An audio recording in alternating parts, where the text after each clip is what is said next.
Assalamualaikum warahmatullahi wabarakatuh. Bismillahirrahmanirrahim. Rabbi shrah li sadri wa yassir li amri wahlul 'uqdatam min lisani yafqahu qawli. Allahumma shalli wa sallim wa barik ala sayyidina Maulana Muhammadin wa ala alihi wa sahbihi ajmain amma ba'du.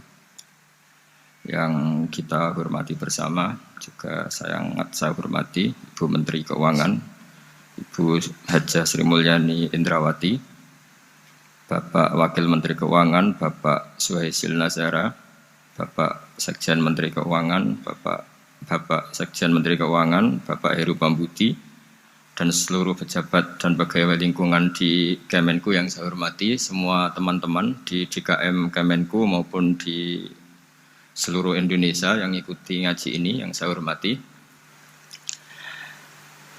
Saya sudah percayalah bahwa bangsa ini bangsa yang optimis. Tadi Ibu Menteri bilang hasbunallah wa ni'mal wakil, bahwa pada akhirnya kita akan kembali kepada kekuatan Allah Subhanahu wa taala. Sebelum kita cerita Isra Mi'raj dan inspirasi dari Isra Mi'raj, saya akan memberi analogi ya. Analogi ini akan menolong secara ilmu tauhid, ilmu mengesahkan Allah Subhanahu wa taala, dan ini menjadi pokok ya dalam pengajaran tauhid. Ini mohon maaf kalau terpaksa saya ngaji model dulu lah, model pesantren ya. Tapi tanpa ngurangi rasa hormat, tanpa ngurangi rasa empati, rasa takdim saya. Teman-teman yang saya hormati semua, karena di sini banyak santri-santri muda. Hubungan kita dengan Allah Subhanahu wa taala yang serba kuasa, yang maha kuasa, yang serba bisa. Tadi dikatakan Bu Menteri bisa apa saja kun fayakun, kalau Allah sudah mentitahkan pasti terjadi. Itu kira-kira seperti ini. Saya ini bawa cincin dari besi mungkin, atau dari apa itu? Ya besi lah atau perak. Yang jelas tidak emas ini karena saya cowok. Yang jelas tidak emas. Saya bawa kertas. Kalau Anda saya tanya, kertas ini sama cincin kuat mana? Pasti akan menjawab kuat cincin, karena materinya dari besi. Jawaban itu benar, tapi harus ditambahkan secara materi itu kuat cincin ketimbang kertas. Tapi Anda salah, harusnya menjawab ya terserah Gus Bahak, karena yang megang itu Gus Bahak. Karena bisa saja saya punya rencana menghancurkan cincin ini, sementara saya punya rencana mengabadikan kertas ini. Kira-kira gitu hubungan manusia dengan Allah Subhanahu wa taala. Jadi hal yang kita kira abadi karena materinya kuat, ternyata Allah punya rencana menghancurkan. Sementara yang kita kira lemah atau rentan atau apalah, ternyata Allah punya rencana mengabadikan. Di sini kemudian istilahnya orang-orang tasawuf, wa tafwidil umur ila mudabbiriha. Kita sebagai manusia menyerahkan urusan pada pengaturnya, pada yang punya. Bukan wilayah kita mengatakan cincin ini lebih kuat ketimbang atau lebih abadi ketimbang kertas. Karena saya punya rencana menghancurkan cincin, tapi ingin mengabadikan apa? Kertas. Sehingga tentang pandemi, tentang tragedi sosial, tentang apa saja, kita tidak pernah tahu rencana Allah itu mana yang lebih awet. Jangan-jangan kita takut pandemi, saya berkali-kali ngaji, mati kita kecelakaan. Jangan-jangan takut kecelakaan, mati kita karena ngelindur, tiru kebablasan, nggak bangun. Gitu. Kita takut mati ngelindur, mati kecelakaan, jangan-jangan mati kita karena likuifaksi, karena gempa atau karena tsunami. Nah, hal-hal seperti ini yang terus menjadikan kita bilang dan berkeyakinan hasbunallah wa ni'mal wakil. Hanya Allah yang tahu dan semua urusan mencukupi kita hanya Allah. Tadi kata Bu Menteri, kita akan menghadapi ini dengan ilmu pengetahuan dan pengalaman. Oke, saya sangat setuju itu. Tapi lagi-lagi bangsa ini dan seluruh tren dunia itu kalau misalnya baru tsunami, ya semua orang ramai ketakutannya pada tsunami. Ilmuwan berteori bahwa tsunami siklusnya sekian tahun per sekian tahun. Nanti pas gempa juga gitu, pas likuifaksi juga gitu. Nanti kalau mudik mungkin ketakutan orang sama kemacetan, sama macam-macam lah. Takut kecelakaan laka di jalan dan sebagainya. Sehingga sebelum ngaji ini lebih jauh, pastikan bahwa tidak dalam wilayah kita mengatakan bahwa cincin ini lebih abadi, lebih awet ketimbang kertas. Tapi kita harus menjawab secara materi cincin itu lebih awet ketimbang kertas. Tapi secara hakikat ya terserah yang mengendalikan, terserah yang punya rencananya apa. Nah, di sini pentingnya ngaji. Karena dari ngaji itu kita akan kembali ke ma'rifatullah, ngerti Allah yang sebenarnya. Sebab itu di surat Isra disebut pada akhirnya ngaji itu apa? Subhanalladzi asra bi 'abdihi lailam minal masjidil haram ilal masjidil aqsa alladzi barakna haulahu. Tujuan akhirnya linuriyahu min ayatina. Bahwa Mi'raj itu hanya bagian kecil yang dingertikan kita betapa dahsyatnya kekuasaan Allah Subhanahu wa taala. Betapa tidak terbatasnya kemampuan dan kebisaan dan kudrahnya Allah Subhanahu wa taala. Makanya masih dikatakan min ayatina, itu masih sebagian kecil dari ayat-ayatku kata Allah. Lalu dalam surat Kahfi diterangkan, ketika orang kagum dengan Ashabul Kahfi yang bisa hidup, tidur dalam keadaan hidup 309 tahun, atau Masehinya 300 tahun, kalau Hijriahnya 309 tahun. Itu mungkin kalau kita ilmuwan, ahli baksil ya, atau ahli apalah, itu mungkin lebih kagum tentang nyamuk. Saya berkali-kali bilang, andaikan kita sepakar-pakarnya, terus disuruh bikin nyamuk itu, nggak usah bikin nyata hidup, bikin patungnya saja. Nyamuk itu sekecil itu, kemudian punya jantung, jantungnya punya urat, uratnya punya kuman, kumannya juga punya urat. Bayangkan saja sudah tidak bisa. Sehingga ketika orang tak kagum sama Ashabul Kahfi, kata Allah, am hasibta anna ashabal kahfi warraqimi kanu min ayatina ajaba. Apa kamu kagum tentang Ashabul Kahfi dan batu-batu yang dipahat di situ? Bukankah dalam kekuasaan kami ada yang selalu menakjubkan? Artinya, andaikan kita ilmuwan tentang embriologi, tentang hewan, tentang kuman, mungkin cerita tentang nyamuk itu lebih dahsyat ketimbang tidurnya Ashabul Kahfi yang 309 tahun. Karena kemampuan Allah menciptakan nyamuk yang kecil, sangat kecil, super kecil. Kemudian kecil itu ya punya jantung tentu lebih kecil lagi. Belum uratnya jantung itu, belum nyamuk juga di dalamnya menyimpan calon-calon keturunannya. Kayak apa kecilnya lagi?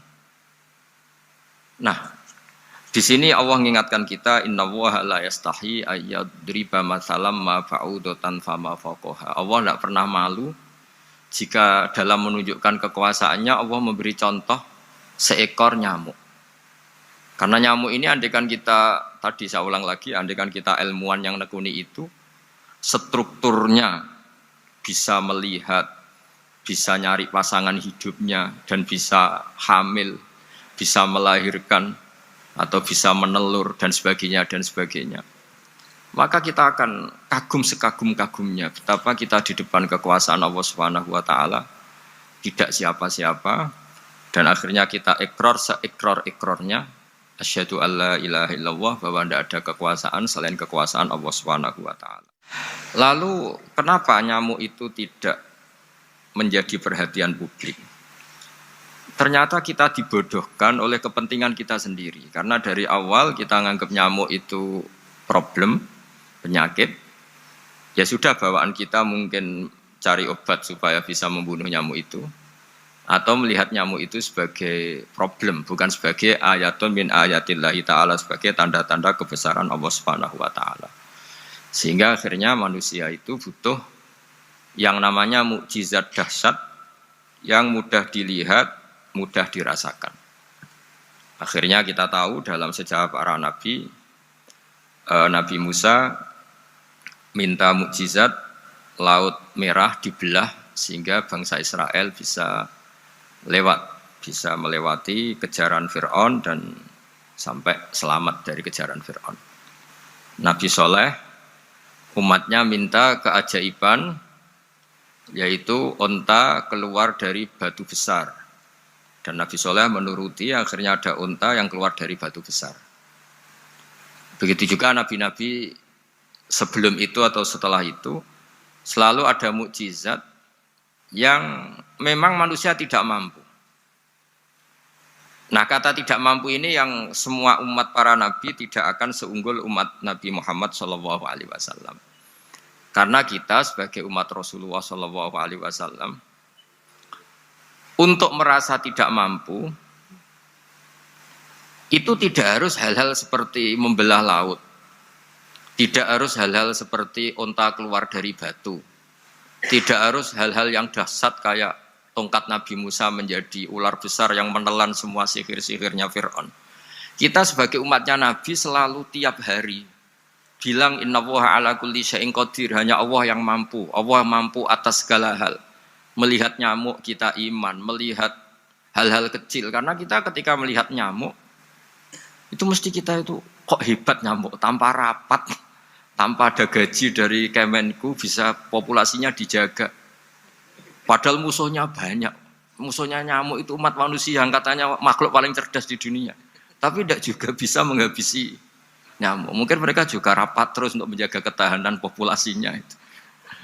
Jadi andaikan kita pakai ayat tadi, innallaha la yastahi ayyadriba masalam ma ba'udah. Allah itu tidak pernah malu untuk menunjukkan kekuasaannya. Cukup misalnya kita belajar tentang nyamuk.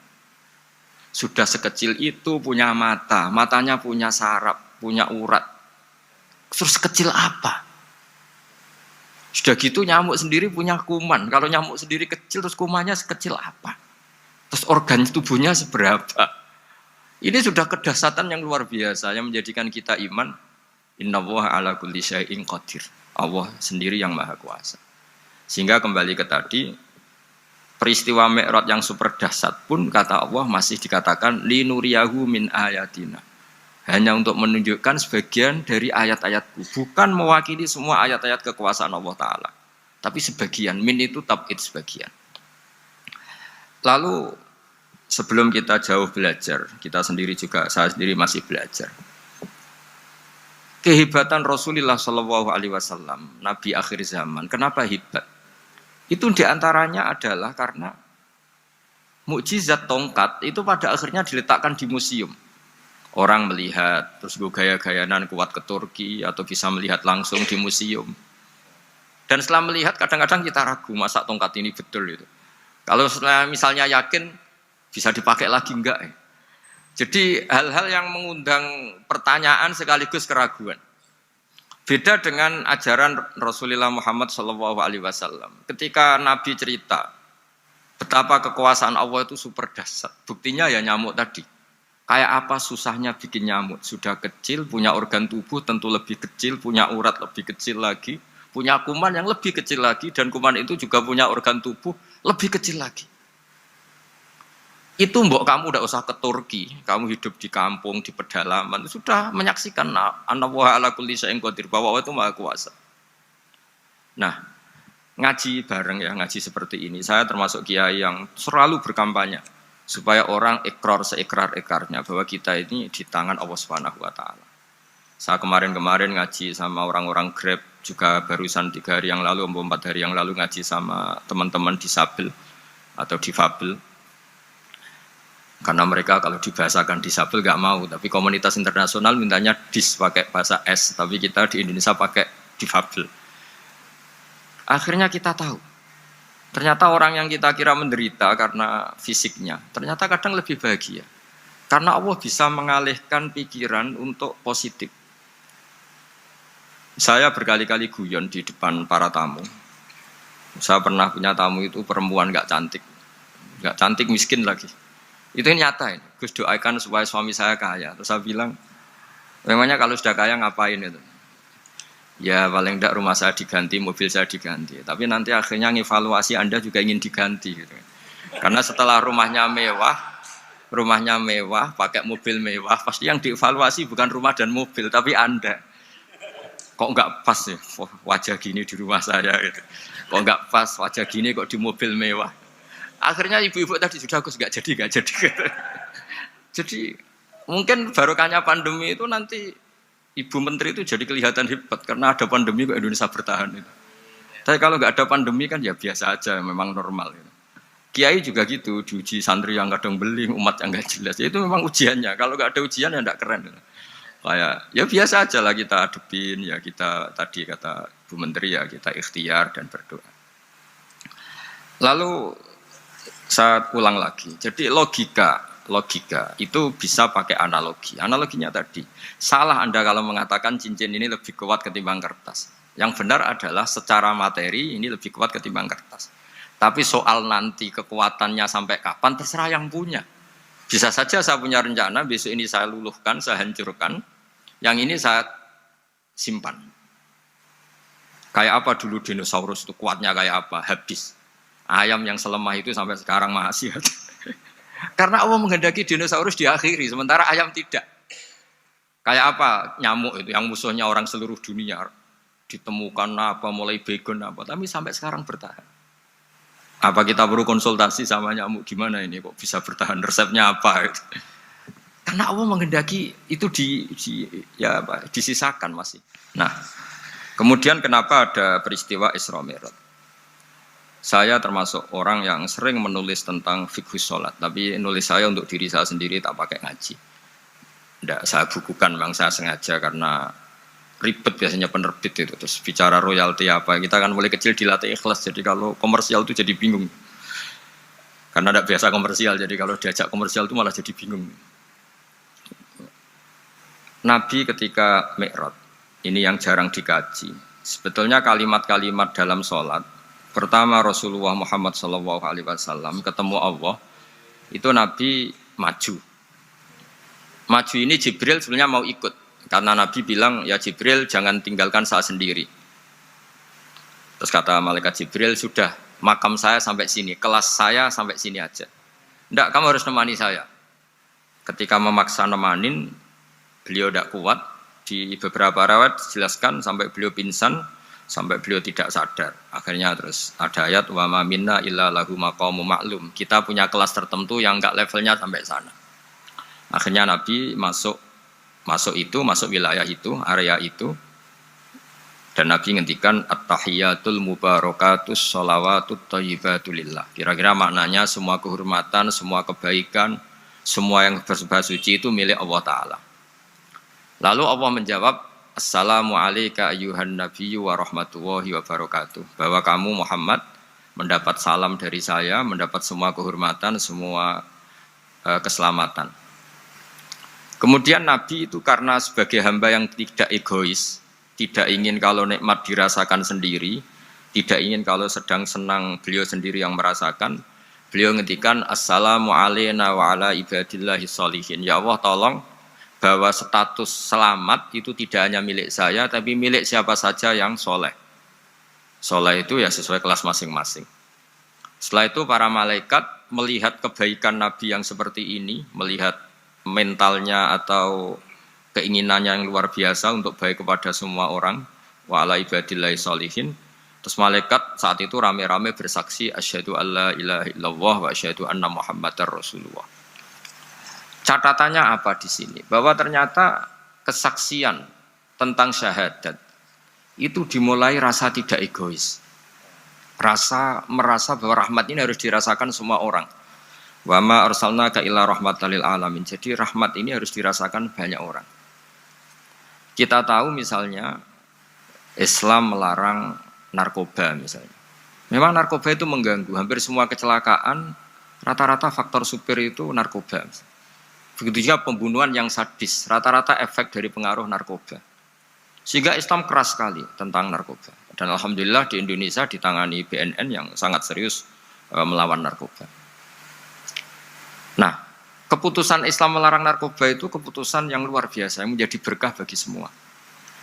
Begitu juga keputusan Islam tentang melarang zina, melarang perbudakan, melarang penipuan.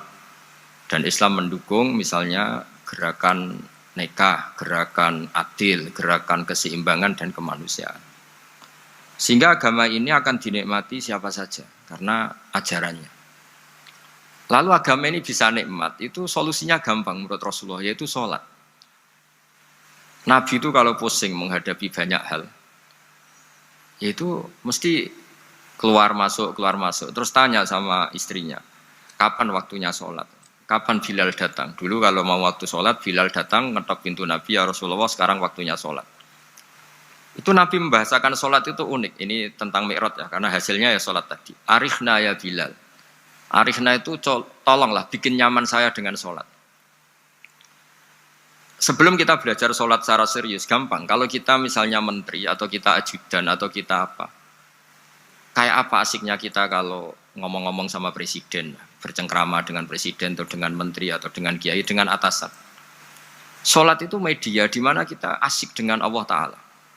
Kalau kita bisa asik dengan atasan yang manusia, apalagi ini asik dengan Allah Subhanahu wa Ta'ala. Sehingga kita harus malu kalau sholat tidak asik. Kita ketemu orang yang kita hormati saja asik, masa ini ketemu Allah Ta'ala tidak asik. Sehingga dulu, bawaannya orang dulu itu kalau sholat, untuk tidak cepat itu harus diperintah. Dulu para nabi, para sahabat kalau sholat itu lama-lama. Sehingga sampai nabi yang turun tangan, wahai para sahabatku, kalau kamu jadi imam jangan lama-lama. Karena dulu semua orang itu penikmat sholat. Sehingga untuk tidak lama itu nunggu diperintah. Kalau kamu jadi imam jangan lama-lama, kasihan makmumnya itu. Nah sekarang alhamdulillah tanpa dilarang sudah cepat semua. Ini sudah ada kemajuan, ini sudah maju sekali ini. Gak usah dilarang sudah cepat. Dulu itu saking asiknya orang sholat. Untuk supaya agak cepat itu harus ada perintah dari Nabi. Kalau kamu jadi imam jangan lama-lama. Nah kita kalau sedang pas baiklah, pas waras lah kira-kira gitu. Kalau bahasa orang Pantura, saya ini orang Pantura. Jadi kalau ngomong lebih keras, lebih vulgar. Normalnya orang sholat itu tidak bisa ngakhiri. Normalnya, saya ulang lagi, normalnya orang sholat itu tidak bisa ngakhiri. Karena ketemu zat yang kita cintai. Kita kalau ketemu orang yang kita hormati, yang kita cintai, itu nggak bisa ngakhiri. Misalnya mungkin anak muda, contohnya ketemu pacar, tidak bisa ngakhiri. Kita kangen sama temen, jagong, tidak bisa ngakhiri, karena asik. Nah ini ketemu Allah yang dipuja-puja, dipuji-puji, kemudian cepat ingin ngakhiri. Jadi ini kita agak aneh. Makanya normalnya orang sholat itu tidak bisa ngakhiri. Dan itu normal. Sehingga dulu ketika Sayyidina Umar itu ditikam sama satu benda yang kayak pancing itu. Panah itu kan kayak pancing ya. Jadi kalau masuk cepat tapi nariknya susah. Karena ada grendelnya. Itu tiap ditarik sakit, tiap ditarik sakit. Dan beliau bilang, nanti setelah saya sholat tarik. Beliau sholat, nyaman. Ditarik itu enggak gerak sama sekali. Karena dia sudah istighraq billah. Sudah nyaman dengan Allah sehingga ditarik itu enggak kerasa. Dulu di daerah sini masih keluarga kita lah, masih keluarga kita semua. Ada seorang wali jadi imam masjid. Itu di PHK sama takmirnya. Karena ketika sujud dia asik terus lama sekali. Sampai 30 menit. Sampai santrinya bilang, "Mbah, sampun, Mbah, sampun." Setelah itu rapat dihentikan. Ditanya, "Kenapa Mbah sujud begitu?" Saya tidak bisa mengakhiri orang nikmati sujud kemudian ingin berhenti. Nah, Sayyid Ali Zainal Abidin yang populer, cucunya Rasulullah SAW, anaknya Sayyid Husain, putranya Sayyid Husain. Itu bapak saya kalau cerita, beliau itu sebetulnya sholat itu hanya ingin 2 rakaat. Setelah sholat 2 rakaat, ya Allah sebagai hadiah nikmat saya sholat 2 rakaat karena asik dengan engkau, saya akan syukur lagi sholat 2 rakaat. Akhirnya ketika nikmati sholat, dia sholat lagi 2 rakaat sampai akhirnya 1000 rakaat. Itu tanpa rasa capek, karena merasa keasikan. Masa momen seasik ini kemudian saya tinggalkan ya Allah. Akhirnya sholat lagi. Sehingga ada seorang wali ditanya, "Kamu ingin masuk surga?" Tanya, "Di surga ada sholat enggak?" Enggak ada kan. Wah kalau enggak ada sholat saya enggak masuk surga. Terus dibilang, "Ya sholat aja." Terus dia mau masuk surga. Kalau kita akan kebalikan, kita ini masuk surga itu sebetulnya kita ngawur sekali. Ngawurnya adalah, hore masuk surga, tidak ada sholat lagi, tidak ada puasa lagi. Jadi ini kan, kita ini jadi makhluk yang aneh. Jadi kita ini masuk surga senang karena sudah ada kewajiban apa? Sholat. Jadi ini agak aneh. Sesuatu yang menjadikan kita masuk surga, tapi sesuatu yang kita benci setelah masuk surga. Asiklah di surga karena tidak ada sholat. Nah, apapun kondisi kita harus latihan. Harus latihan kita entah seberapa kadarnya ingin niru Rasulullah SAW ketika ngendikan wa qurratu aini fi sholat. Nyamanku, hatiku tentram kalau saya pas sholat. Sehingga tadi sudah saya katakan tadi. Dulu itu untuk menghentikan sholat itu susah. Sampai Rasulullah sendiri yang merintahkan, "Hei para imam kalau sholat jangan lama-lama." Kalau sekarang, andai kan Nabi hidup di zaman sekarang pasti tidak ada pengumuman itu. Karena semuanya sudah cepat, ya. Malah super kilat itu. Ada yang tarawih 20 rakaat hanya berapa? 8 menit dulu. Itu kan 7 menit itu. Nah kalau sampean tanya saya, kenapa sholat begitu asik? Yaitu tadi kita diajari analogi. Analogi itu ya kias. Jika kita bisa asik ngomong sama orang yang kita cintai, bisa orang tua, bisa anak, bisa cucu, itu rasanya mengakhiri itu nggak bisa. Karena bawaannya asik. Apalagi ini kita munajat, bercengkrama dengan zat yang kita butuhkan sebelum kita ada, sampai setelah kita ada, sampai setelah kita tidak ada. Kita semua akan hasbunallah wa ni'mal wakil. Sehingga dulu bawaannya orang dulu itu, saya cerita sedikit. Ada orang mau meninggal, namanya Umar bin Abdul Aziz, itu Khomisul Khulafa, orang yang terkenal adil. Ketika mau meninggal, senangnya bukan main. Ditanya, kenapa engkau senang? Memangnya kalau saya mati mau kemana? Ketika saya hidup dengan segala nikmat itu ya karena Allah Ta'ala. Saya nanti mati ke zat yang sama. Dikelola oleh zat yang sama, yaitu Ar-Rahman Rahim. Dulu saya disayangi Allah, paling setelah mati juga disayangi Allah. Karena yang jadi Tuhan setelah mati, Tuhan yang sama ketika di dunia, yaitu Rahman Rahim. Cerita legenda yang lebih dasar dari itu, masyhur itu Jalaluddin Ar-Rumi. Ketika dia mau meninggal, semua muridnya nangis, beliau marah. Kenapa kamu menangis? Ya karena guru mau meninggal. Kamu itu ngawur sekali. Saya ini sudah lama menunggu hari seperti ini, bisa ketemu zat yang saya cintai, malah kamu menangis. Ayo kamu nari sebagai pesta kematian saya. Tapi ini nggak bisa ditiru ya, karena kalau kita niru, nggak usah dilarang juga nggak bisa niru kayak gitu. Cuma saya maklumatkan jangan ditiru. Meskipun nggak usah dilarang juga nggak akan bisa niru. Sehingga orang-orang dulu itu bawaan kalau mau kabundut itu ya asik. Rasulullah Shallallahu Alaihi Wasallam ketika mau wafat, intakola ila rofiqil a'la, itu ditanya sama istri-istrinya, lalu engkau mau kemana? Kata Nabi, sebelum sekian hari, beliau setiap khutbah ngendikan, ini ada hamba yang disuruh milih Allah antara di dunia dan bertemu Allah. Kalau kamu jadi hamba itu milih mana? Di dunia yang penuh problem ini, apa milih ketemu Allah yang Rahman Rahim? Yang hubungannya dengan kamu itu ngasih dan ngasih. Kamu tidak mungkin kan hubungan dengan Allah memberi, kamu bisa apa? Kita hubungan dengan Allah pasti hanya mendapat. Dikasih nyawa, dikasih oksigen, dikasih bumi tidak bayar, dikasih air juga tidak bayar.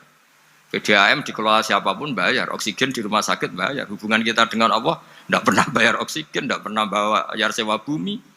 Punya kolam renang laut seluas itu ya tidak pernah bayar.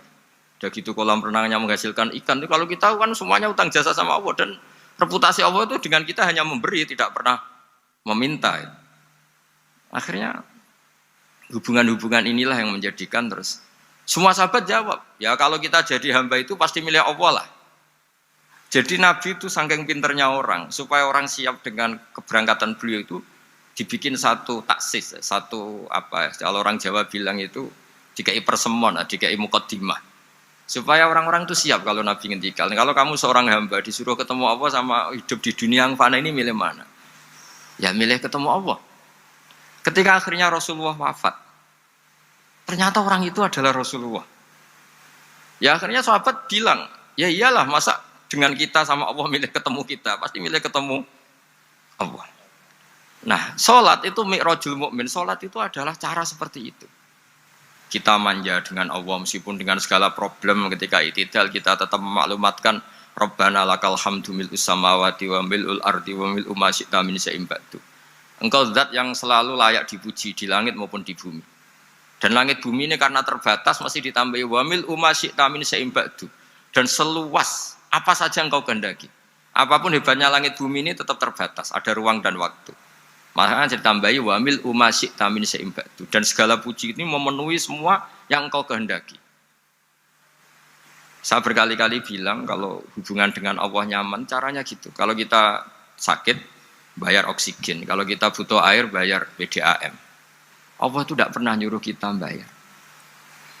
Apa saja hubungan dengan Allah. Nah, sholat itu maklumat bahwa kita apapun problemnya, alhamdulillah rabbil alamin. Kita maklumatkan terus bahwa kita bersyukur.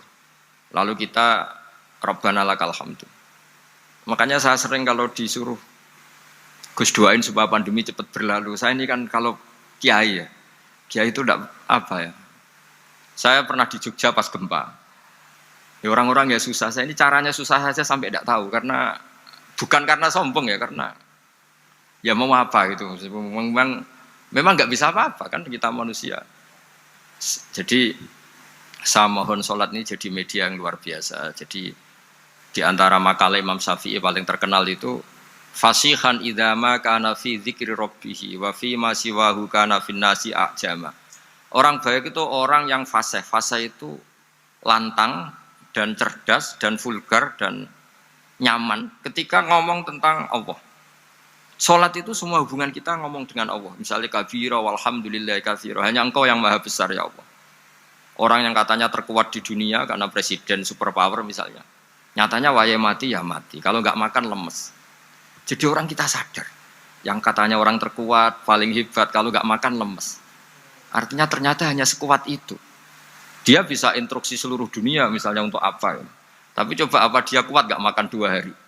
Makanya hikmah puasa itu orang tahu. Ternyata makhluk yang paling mulia itu manusia. Kalau nggak makan nasi 1 piring tuh ya mati. Berarti hidup nasi sama manusia. Nanti kalau nasi bilang, saya tidak butuh kamu. Tapi kamu butuh saya. Itu habis kita sudah. Makanya ketika ada orang yang mempertuhankan manusia, itu Allah cara menafikan itu hanya bilang, kana yakulanit to'am. Yang kamu tuhankan itu makan. Hanya makan itu kalau dia tidak makan lemes. Jadi kiai itu atau manusia-manusia yang dekat Allah al-arif billah itu ketika mengatakan kabira walhamdulillah katsira subhanallahi bukrata wa asila itu kelihatan. Makanya Quran kalau mencibir kita, falola in kuntum ghaira madinin tarji'unaha in kuntum shadiqin. Kalau kamu merasa dikjaya, mbok jangan mati, mbok jangan tua. Sudahlah hidup terus. Dikjaya kok mati gak keren. Orang top kok mati itu gak keren. Jadi apa cara gojlek tuh ya sudahlah kalau kamu hebat jangan mati katanya. Nah, sholat tuh mengingatkan itu terus. Sampai kita bilang inna sholati wa nusuki wa mahyaya wa mamati lillahi rabbil alamin. Gusti, saat ini saya ikrarkan hidupku, matiku semuanya terserah Engkau. Nah, lagi-lagi tadi ketika kita bilang cincin ini lebih kuat ketimbang kertas, Anda salah. Karena itu hanya secara materi. Kuat tidaknya terserah yang mengendalikan. Karena saya punya rencana menghancurkan cincin ini, besok mau saya lebur, sementara saya mau mengabadikan kertas ini. Nah, disinilah terus kita diajari misalnya di surat Yasin yang populer, Allah itu siapa? Allah itu subhanalladzi biyadihi malakutu kulli syai'in, yang mengendalikan semua sesuatu. Makanya sholat itu menjadi penting. Saya sendiri termasuk orang yang jarang imami ya, saya selalu jadi makmum. Jadi andekan Mas Zakaria di sini saya juga makmum. Cuma keren saya kayaknya meskipun saya makmum. Karena saya kalau makmum itu bisa ingat Allah terus. Kalau imam tuh enggak jaga image. Karena malu kan. Misalnya di masjid kementerian terus sholatnya kok cepet nanti dikira enggak ustadz betulan itu. Kalau mau lama ternyata banyak urusan jadi banyak berpikir gitu. Tapi alhamdulillah ini barokahnya ngaji terus apa ya? Ya hasilnya mi'raj itu ya sholat itu. Sholat ini spesial karena tadi saya bayangkan itu di surga gak ada sholat itu ya terus wopo itu gak asik kan. Itu kalau Imam Ghazali itu membarter kita itu begini. Kalau kamu bangga di kasrotin nisa pasangan kamu banyak, itu ayam lebih kuat ketimbang Anda karena 1 hari 1 jam bisa berapa kali. Kalau Anda bangga bisa makan itu kerbau itu makannya lebih banyak. Nah, kalau Anda bangga atas pengaruh itu tawon itu, ratu tawon itu pengaruhnya lebih besar ketimbang Anda. Dia diam di rumah tapi anak buahnya loyalnya kayak gitu. Artinya kalau manusia bangga itu apa? Ya dengan sholat tadi. Ini karena satu ibadah yang enggak tertandingi oleh makhluk yang lain. Apalagi dalam sholat itu ada semua gerakan yang mewakili semua ibadahnya malaikat. Malaikat itu ada yang ibadahnya berdiri terus. Ada yang rukuk terus, ada yang sujud terus. Dan sholat itu mewakili semua itu. Juga mewakili sosial, karena setelah sholat kita bilang Assalamualaikum warahmatullahi wabarakatuh. Bahwa keselamatan ada di kanan dan kiri. Nah, oke ya, itu sakralnya mi'raj. Tapi di balik mi'raj itu ada hal-hal yang manusiawi. Dan ini yang terjadi di dunia. Ketika Rasulullah melangkai makamnya Nabi Musa, makam itu status. Ranking lah kalau dalam bahasa Indonesia itu. Kalau bahasa Indonesia itu ribet, makam itu kuburan. Makanya orang Indonesia sering tanya saya, Gus, makamnya Nabi Ibrahim kok batu? Makam yang dekat Ka'bah itu bukan makam dengan makna Kuburan itu tempat yang dipakai Nabi Ibrahim membangun apa? Ka'bah. Cara Jawa pancatan itu. Nabi Musa itu gak terima, komplain sama Allah. Ya Allah, ini lebih junior ketimbang saya. Kenapa makomnya melangkahi saya? Ini tidak fair. Jadi di mana-mana manusia itu kalau disalib junior itu ya tidak terima. Ya ada manusianya. Terus ditanya sama malaikat Jibril, kenapa kamu gak terima? Ini orang Israel, kadung ngira saya ini nabi paling top. Ini kalau sampai konangan saya kalah sama Muhammad tuh malu saya kata. Jadi artinya ya ada sisi manusia. Itu ada kitabnya. Terus, ya tapi memang Nabi Muhammad lebih top ketimbang kamu. Memang dia nabi pilihan, Sayyidul Awalin wal Akhirin. Oke, kalau saya kalah dengan dia gak apa-apa. Tapi umatnya jangan ya. Maksudnya umatnya bangsa Israel harus lebih top ketimbang kita. Makanya orang Israel sampai sekarang begitu itu ya memang ada sanatnya, nggak mau kalah. Itu karena usulnya Nabi Musa memang nggak boleh kalah. Terus kata Allah, ya tidak bisa. Memang yang paling top tetap umatnya Muhammad, bukan umat kamu. Tetap kamu kalah. Sehingga setelah kalah dan menang itu kita terus tidak tahu. Misalnya begini ya, penemu komputer atau penemu mobil sama yang beli mobil itu hebat mana? Kalau bicara keilmuan ya hebat penemunya. Tapi kalau bicara kapitalistik, udah bikinkan mobil yang mewah gini-gini. Nanti tanggal ini jadi ya. Hebat mana yang nyuruh sama yang disuruh? Kalau logikanya pakai gitu. Hebat mana yang nyuruh sama yang disuruh? Artinya, kamu milih jadi mana? Penemu mobil, hebat kan? Tapi terus sama orang kaya diminta, bikinkan ini, speknya seperti ini, selesai gini. Hebat mana? Nyuruh sama disuruh? Menyuruh. Tapi yang nyuruh tidak bisa bikin mobil, yang disuruh bisa. Pinter mana? Pinter yang disuruh. Tapi pertanyaannya, wong bisa nyuruh ngapain bikin sendiri? Pinter mana? Ini mohon maaf karena di sini banyak orang nggak jelas-jelas juga. Artinya terus subjektivitas manusia ini tetap ada gitu. Kalau bisa beli ngapain bikin gitu. Tapi kalau bisa bikin ngapain beli. Nah mungkin perdebatan di kementerian atau di yayasan atau di kampung-kampung atau di apa mesti begitu. Dan itu di Mi'raj juga digambarkan. Digambarkan bahwa antar nabi ini ya ada kompetisi. Wa fi dzalika falyatanafasil mutanafisun. Tapi bedanya nabi dengan kita itu satu. Nabi itu kalau keliru dengan tanda petik, Nabi itu kalau keliru itu jadi berkah. Itu bedanya kita. Kalau kita keliru kan keliru betul. Kalau Nabi itu tidak kelirunya itu jadi berkah. Ini saya punya dua contoh kalau boleh dibahasakan ya kekeliruan Nabi atau dengan tanda kutip kekeliruan Nabi. Tapi saya ulang lagi dengan tanda kutip. Nabi Musa itu ketika Nabi Muhammad ditanya, kenapa kamu dipanggil jauh-jauh? Disuruh sholat 50 rakaat. Nabi Ibrahim enggak komplain, karena beliau Nabi yang baik. Semua Nabi enggak komplain, kecuali Nabi Musa. Kata Nabi Musa, jangan Muhammad, kebanyakan itu. Bilang ke Allah supaya di diskon. Katanya. Nabi kembali sama Allah, ya sudah tak kurangi 5. Turun lagi, masih berapa? 45. Masih kurang. Itu sampai 9 kali, akhirnya terkurangi berapa? 45 rakaat. Itu Nabi Musa masih bilang, udah minta lagi keringanan. Itu kalau diruti nggak jadi sholat kan, kalau satu lagi kan masih terus hilang itu kewajiban sholat. Nah, Nabi Musa sebetulnya itu bukan karena kasihan kita, bukan dia nggak empati dengan kita, beliau nggak empati sama kita, tapi gara-gara Muhammad, umatku yang lebih kuat, lebih ganteng aja nggak mampu melakukan sholat 50 rakaat, apalagi umatmu. Dia memang orang Israel kan ganteng-ganteng, kuat-kuat, jadi dia pede. Umatku yang lebih keren, lebih ganteng saja gak kuat, apalagi umatmu. Jadi sebetulnya dia minta keringanan itu karena corong Jawa ngeprekno kita, menyepelekan kita. Bahwa makanya saya ingin memberitahu Nabi Musa kalau ada umatnya Rasulullah yang namanya Sayyid Ali Zainal Abidin yang satu hari sholat 1000 rakaat. Jadi nanti kalau ketemu Nabi Musa, ini 50 aja, ini kuatnya malah 1000. Nah akhirnya tapi barokahnya Nabi Musa yang sentimen ini, sholat gak jadi 50 tapi 5. Itu bedanya Nabi sama kita. Ada contoh yang lebih ekstrim, kelirunya Nabi itu Nabi Yunus. Nabi Yunus, tapi keliru yang barokah, saya ulang lagi.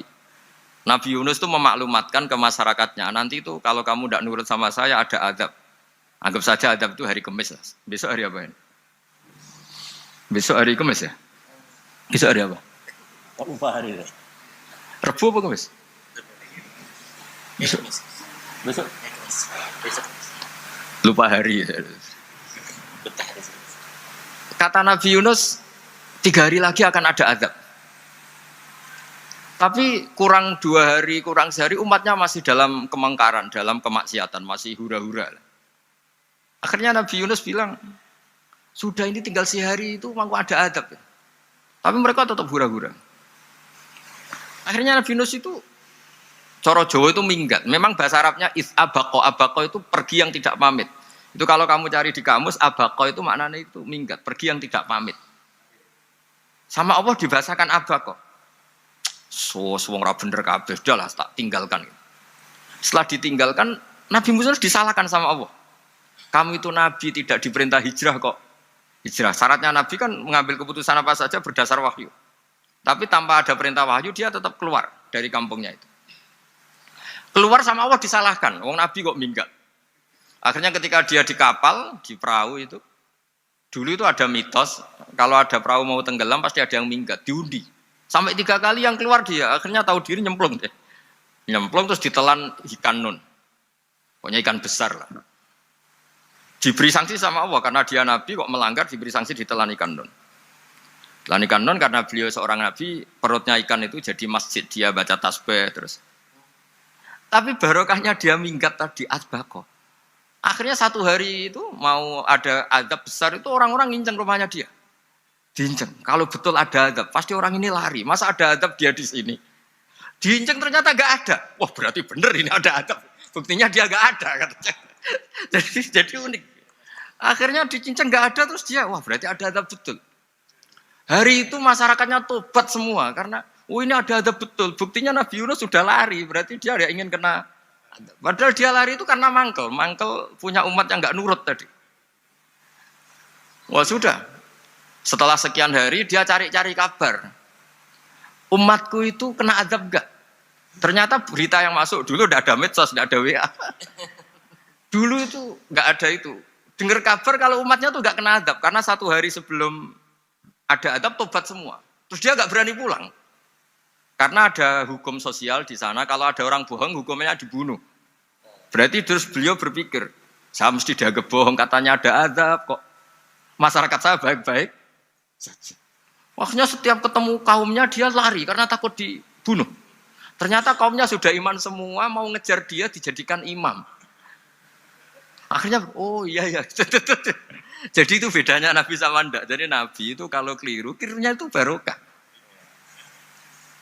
Makanya kita tidak usah ikut keliru. Karena keliru kita ini pasti tidak barokah. Itu musibah itu. Jadi dulu ceritanya Anteng juga gitu. Yang namanya istri 2 itu kan cemburu. Pertama Nabi Ibrahim punya istri namanya Sarah. Terus lama-lama karena belum punya anak, terus sama Sarah sendiri yang nyuruh supaya nikahi Hajar. Setelah punya anak cemburu. Terus kata Sarah, pokoknya saya nggak terima kalau kamu nggak ngelukai Hajar. Mulai dulu lelaki itu sudah pinter ngotak-ngatik. Kalau dilukai pipinya nanti tidak cantik.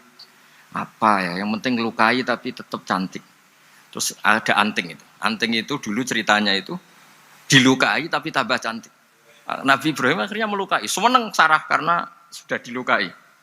Ternyata barokahnya dilukai itu jadi Anting yang mempercantik perempuan. Padahal melukai istri itu kan tidak boleh. Tapi ini Nabi, ada saja cara yang dipilihkan Allah untuk ya tadi keliru saja barokah. Itu bedanya Nabi sama kita. Makanya disebut mimbabi hasanatil abrar sayyatul muqarrabin. Jadi Nabi itu sama seperti Nabi Adam. Nabi Adam itu dilarang Allah nggak boleh makan khuldi. Akhirnya makan terus harus hidup di dunia terus jadi dunia seperti ini. Tapi itu menjadikan harapan seluruh dunia bahwa Allah itu maha baik. Ketika ada yang diberi sanksi tetap diminta tobat dan dianjurkan tobat. Dan Allah berjanji setiap yang tobat pasti diterima. Sehingga terus kita sampai sekarang nggak pernah putus asa karena sudah diberi contoh bahwa bapak kita yang pernah salah dijanjikan tobat dan Allah pasti menerima tobat itu. Jadi ini bedanya kita dengan Nabi. Jadi semoga lewat pengajian ini atau ngaji bareng ini kita tahu lah. Kalau kita ahli astronomi atau ahli meteorik mungkin takut kita kejatuhan meteor. Kalau ahli gempa mungkin takut lempengan kita gini terus gempa. Kalau ahli tsunami takutnya tsunami. Kalau ahli sosial takut chaos. Mungkin yang ahli perbankan takut ras. Jadi kalau nuruti takut ya takut lah. Tapi cobalah kita iman lagi. Tadi kata Bu Menteri sudahlah punya hasbunallah wa ni'mal wakil, ya sudah, Indonesia pasti akan baik-baik saja dan kita akan selalu berharap dengan kecerdasan, dengan ikhtiar, tapi kita akan selalu berdoa kepada Allah Subhanahu wa taala. Saya kira demikian dan mohon maaf, monggo berdoa bareng-bareng. Al-Fatihah.